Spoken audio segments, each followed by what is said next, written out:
আজকের রাজ্যে বাজেট পেশ হলো না বাজেটের নামে ভিক্ষা দিল?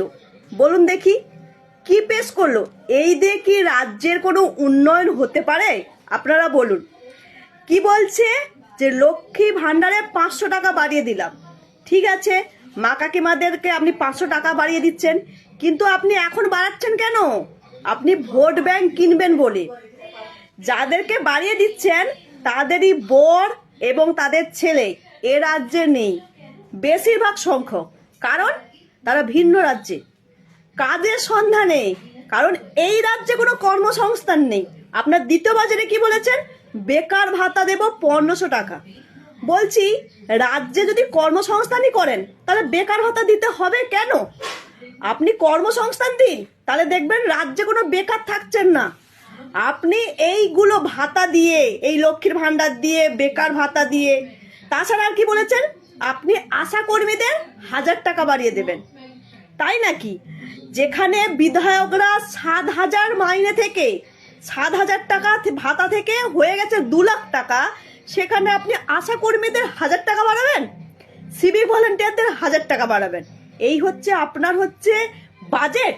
এই দিয়ে কি কোনো রাজ্যের উন্নয়ন হতে পারে? আপনি এই ভাতা দিয়ে, মানে ভিক্ষা দিয়ে আপনি প্রমাণ করে দিতে চাইছেন যে রাজ্যের মানুষ হচ্ছে ভিখারি।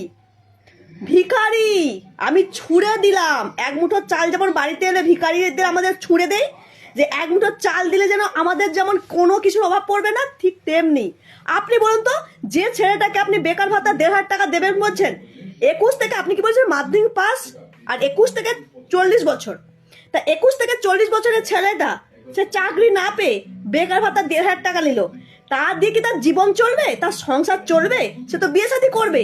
বলুন দেখি, একটা বউয়ের শাড়ি কিনতে পারবে? ব্লাউজ কিনতে পারবে? জানেন একটা ব্লাউজের দাম কত? শাড়ি তো দূরের কথা, সংসার কি করে চালাবে বলুন? কেন্দ্র সরকার কি বলেছে? কেন্দ্র সরকার বলেছে চাল গম আর দেবেন না রেশনের মাধ্যমে, ডাইরেক্ট অ্যাকাউন্টে পাঠাবে। মানে আপনারা যেভাবে দুর্নীতি করেছেন না, সেটা কেন্দ্র সরকার কিন্তু তাই বলছে। এবার আসি মা কাকিমাদের কথা। আপনারা এবার ভাবুন, আজকে আপনাদেরকে মুরগি করছে, কারণ উনি বুঝে গেছে আমি যদি ভাতা দিয়ে দেই এই ভোটের মুখে যতগুলো দুর্নীতি করেছি, সেই কয়লা চুরি, গরু চুরি, চাকরি দুর্নীতি, এমনকি যোগ্য শিক্ষকরা রাস্তায় বসেছে, পুলিশের মার খেয়েছে এবং অযোগ্য শিক্ষকদের চাকরিতে ঢুকেছে। তার জন্য সরকারি স্কুলে কিন্তু কেউ যায় না। সরকারি স্কুল উঠতে চলছে, কারণ সরকারি স্কুলটা বন্ধ করে দিতে চলছে। আর সরকারি স্কুলে পাঠাবে কি করে বাবা মারা? সবাই তো জানে যে 2+2 যে 4 হয় তা পারে না, এরকম প্রচুর প্রমাণ হয়েছে। তাহলে চাকরি চোরদের চাকরি বিক্রি করেছে, ক্লাস 8 পাসও নয় তাদেরকেও চাকরি বিক্রি করে দিয়েছে। অনুব্রত মণ্ডলের মেয়ে, সে স্কুলে যেত না, সে কিনা শিক্ষক। হ্যাঁ, একটা স্কুলে একটা শিক্ষক, যেখানে প্রচুর স্টুডেন্ট, শিক্ষক নেই। এদিকে অনুব্রত মণ্ডলের মেয়ে, সে কিনা শিক্ষক, সে বসে বসে বাড়ি থেকে টাকা তুলে আর টিকটকে নৃত্য করে।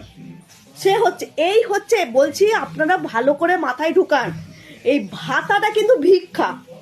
মা কাকিমাদের বলছি, আপনাদের বাড়িতে যখন কোনো ভিখারি আছে তখন এক মুঠো চাল ছুঁড়ে দেন না, এমনি ভালোবেসেই দেন।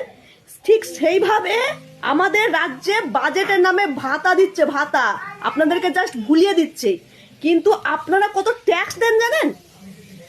আজকে সোনার দাম, আজ আপনি বললেন লক্ষ্মী ভান্ডার বাড়িয়েছি। আচ্ছা বলুন তো, লক্ষ্মী ভান্ডার যে বাড়িয়েছেন, সোনার দামটা কোথায় গিয়ে পৌঁছেছে? মা কাকিমারা তার বাড়ির মেয়েকে কি বিয়ে দিতে পারবে সোনা দিয়ে? ইমিটেশন কেনার পয়সা দিচ্ছেন না আপনি। আপনার যদি এতই ভাতা দেওয়ার শখ, সবাই চুপ করে থাকবে। আপনি 20 থেকে 25,000 টাকা ভাতা দিন,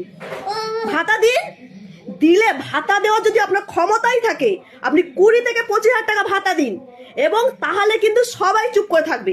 আপনি 500 টাকা 1500 টাকা ভাতা দিয়ে ভাবছেন আমি ভোট ব্যাংক কিনে নিয়েছি। আপনার দুর্নীতি সবাই ভুলে গেছে।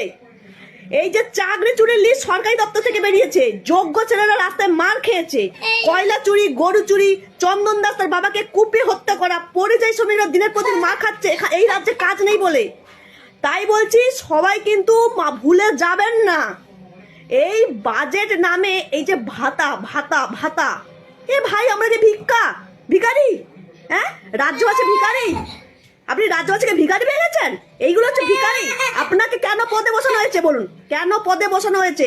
আপনি কর্মসংস্থান করতে পারেন না, বেকার ছেলেদের মেয়েদেরকে বলেন চপ ভাজো, ঘুগনি ভাজো, এইসব।